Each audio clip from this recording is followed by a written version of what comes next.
Kalau kita lihat dalam Al-Quran, bahasa Al-Quran tentang kesembuhan itu, 3 diantaranya disandarkan kepada wujudnya adalah Al-Quran itu sendiri. Nah, berarti semua ayat dalam Al-Quran itu bisa untuk meruqyah. Ya, semua ayat dalam Al-Quran itu bisa untuk meruqyah. Dan bagaimana cara meruqyah yang paling baik? Nah, ruqyah yang paling baik itu adalah ruqyah mandiri. Ya, misalnya dengan telapak tangan kita. Telapak tangan kita itu sakti. Ya, telapak tangan kita itu sakti. Mana udah sekian banyak bukti dari telapak tangan ini merespon ke semua organ. Ya, kita ada satu pasien yang sulit untuk bicara. Ya, sulit untuk bicara, akhirnya kita anjurkan kepada orang tuanya adalah terapi dengan telapak tangannya. Ambil telapak tangannya, panggil. Ya, misalnya kita ajak bicara ummi, abi. Nah, dia respon ke otaknya. Langsung dia bisa ngomong umi, abi. Nah, makanya inilah keajaiban telapak tangan. Makanya di sini sentuhan langsung. Ya, sentuhan langsung dengan telapak tangan kita. Maka dianjurkan untuk banyak berdoa dengan apa? Telapak tangan kita. Ya, jadi misteri telapak tangan ini sangat luar biasa. Keajaiban telapak tangan ini luar biasa. Maka ketika Rasulullah sallallahu alaihi wasallam sakit, maka malaikat Jibril juga datang memegang kepala Nabi dengan telapak tangan. Ya.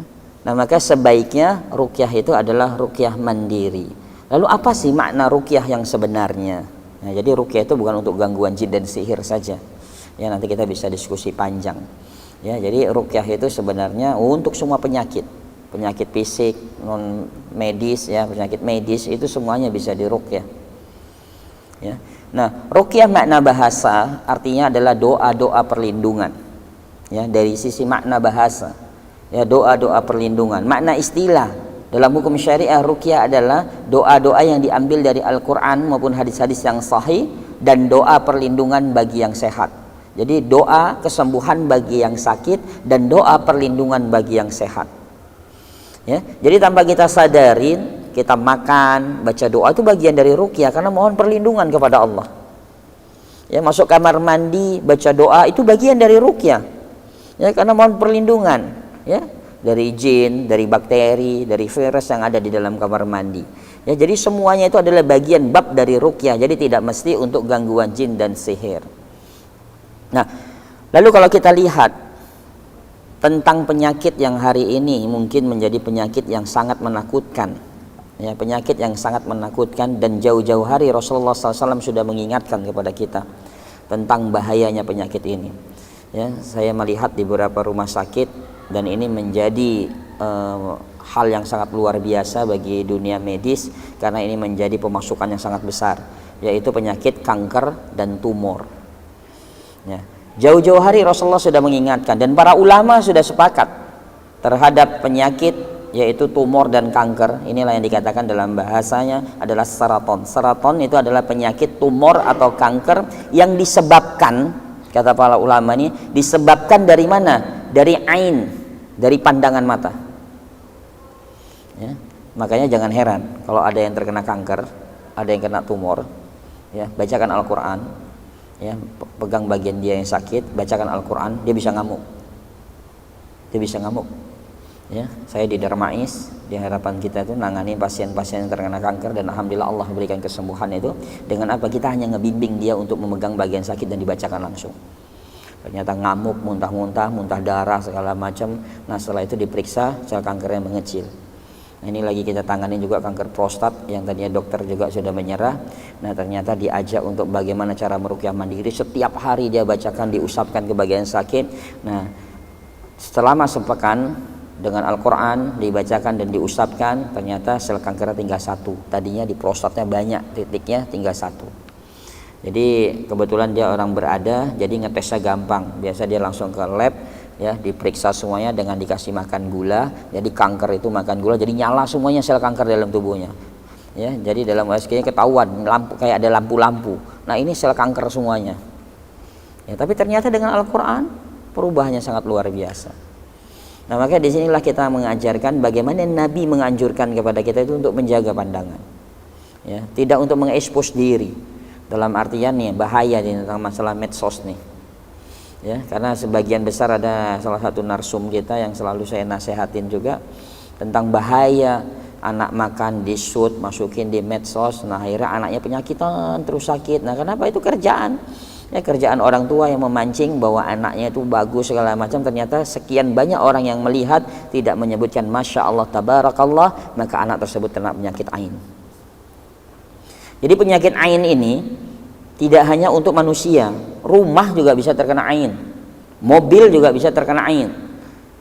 Maka kalau kita lihat di Timur Tengah, setiap mobil belakangnya pasti tulisannya masya Allah tabarakallah. Kenapa? Itu untuk menghindarin orang yang melihat punya ketajaman mata sehingga orang itu bisa kecelaka, mobilnya bisa celaka. Ya. Di depan rumah orang-orang Arab itu biasa ada tulisannya gitu juga, masya Allah tabarakallah. Jadi ketika orang lihat rumah pasti lihat tulisan dulu.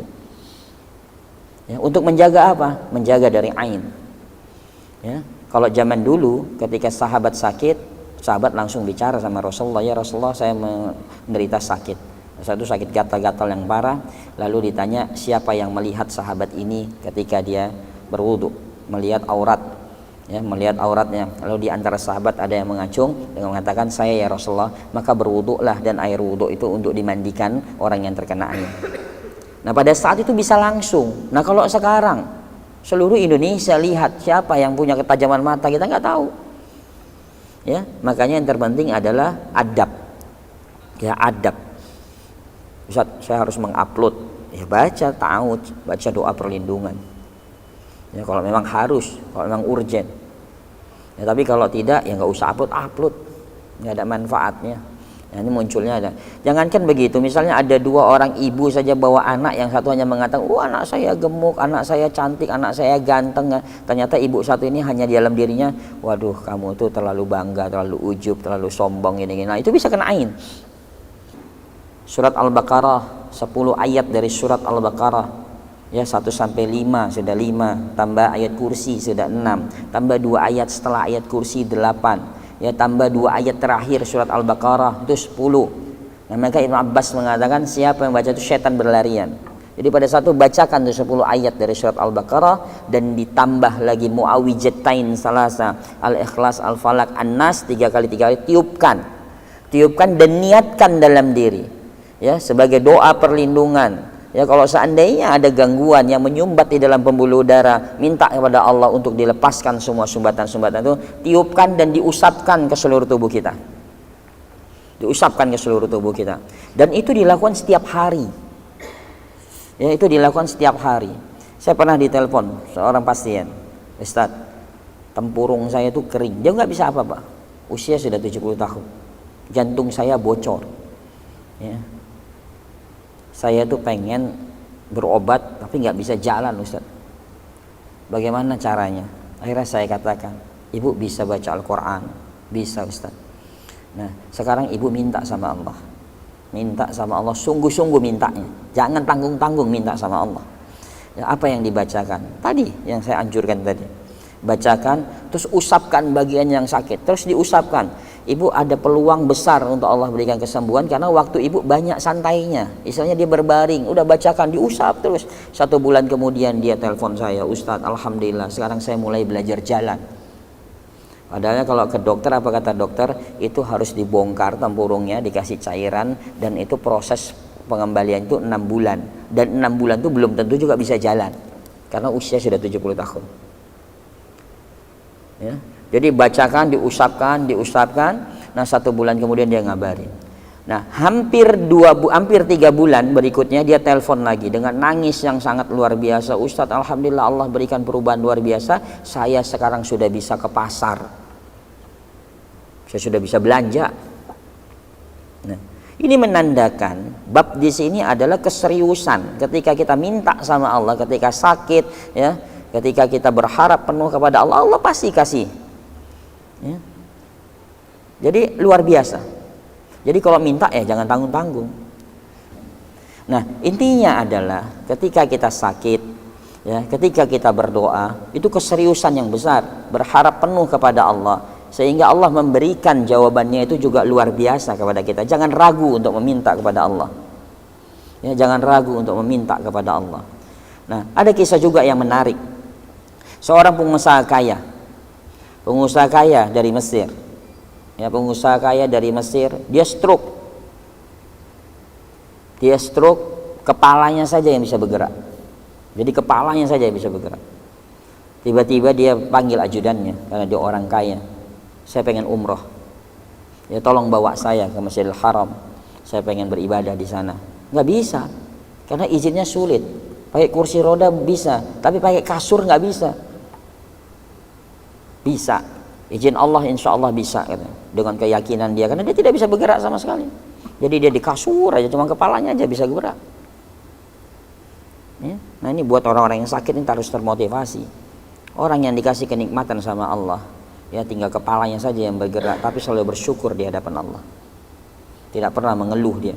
Akhirnya dia katakan, bawa saya ke sana. Ya tolong di. Nah, akhirnya ajudannya datang ke Masjidil Haram, minta izin segala macam.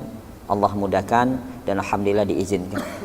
Singkat cerita, pengusaha kaya ini yang disayang sama Allah hanya kepalanya yang bergerak, ya. Lalu sampailah di depan Masjidil Haram dan di depan Ka'bah dia berdoa. Doanya dahsyat. Apa doanya? Ya Allah, katanya, aku datang sesuai dengan janjimu. Ya, tapi hari ini aku minta ya Allah, sembuhkan aku dari penyakit setelah keluar dari sini. Dari mana? Dari depan Ka'bah. Keluar dari Masjidil Haram ini, berikan aku kesembuhan, atau keluar dari sini aku wafat. Dia berdoa dengan sungguh-sungguh, terus dia berdoa kepada Allah sampai meminta, ya Allah, aku minta kepadamu, aku tagih janjimu, aku berdoa di depan rumahmu, katanya. Ketika aku keluar dari sini diberi kesembuhan, atau keluar dari sini aku wafat. Dan terus dia ucapkan seperti itu. Akhirnya dia tertidur. Nah, dia tertidur. Dalam tidurnya tiba-tiba seolah dia membisikkan, sudah saatnya kakimu melangkah, sudah saatnya kakimu melangkah. Dan kisah ini diangkat sampai hari ini di kalangan dokter-dokter di Saudi. Sudah saatnya kakimu melangkah. Akhirnya dia terbangun dari tidur, dia menggerakkan kaki, lalu tiba-tiba dia tawaf, dan semua dokter yang mendampingin dia dan ajudannya semua menangis karena dia bisa tawaf, dia bisa menggerakkan tubuhnya semuanya. Nah intinya apa? Kesungguh-sungguhan kita meminta kepada Allah. Ya, jadi ruqyah tidak akan baik ya kalau kita hanya ketergantungan kepada ustadz. Ya, dalam artian jangan jadikan ustadz itu sebagai bab untuk pengkultusan baru, menjadikan dukun-dukun baru. Tapi kita yakinlah kepada doa kita, percaya dirilah kepada doa kita, karena doa kita itu adalah dahsyat. Orang yang sakit doanya diijabah oleh Allah, maka setan tidak pernah tinggal diam. Ketika sakit pasti ada bisikan, udah datang aja ke sana tempel telur sembuh, udah datang aja ke sana nanti pakai ayam ditransfer penyakit selesai. Itu kerjaan setan. Karena mereka tahu ketika orang yang sakit dia kuat mengadakan tangan kepada Allah, langsung diijabah seketika pada saat itu. Maka setan tidak akan diam, udah biarkan aja kamu, udah kamu nggak usah capek, putus asa aja kamu, bentar lagi kamu meninggal. Ya, bentar lagi kamu mati, itu teman kamu itu kena kanker mati juga. Akhirnya semua orang tidak mau, akhirnya cari alternatif. Nah akhirnya muncullah kesyirikan baru. Ya, nah maka Tibun Nabawi mengatakan bahwa bab di sini adalah tentang sehat itu kembali kepada Al-Quran. Ya, kembali kepada Al-Quran. Jadi pegang bagian sakit tadi, bacakan, tiupkan, diusapkan. Anak yang sakit, bacakan juga, ditiupkan. Sebaiknya adalah orang tuanya, ya, abi uminya, ya, ayah bundanya, bacakan. Ya, jadi jangan panik, bacakan, digosok. Insya Allah Allah berikan kesembuhan.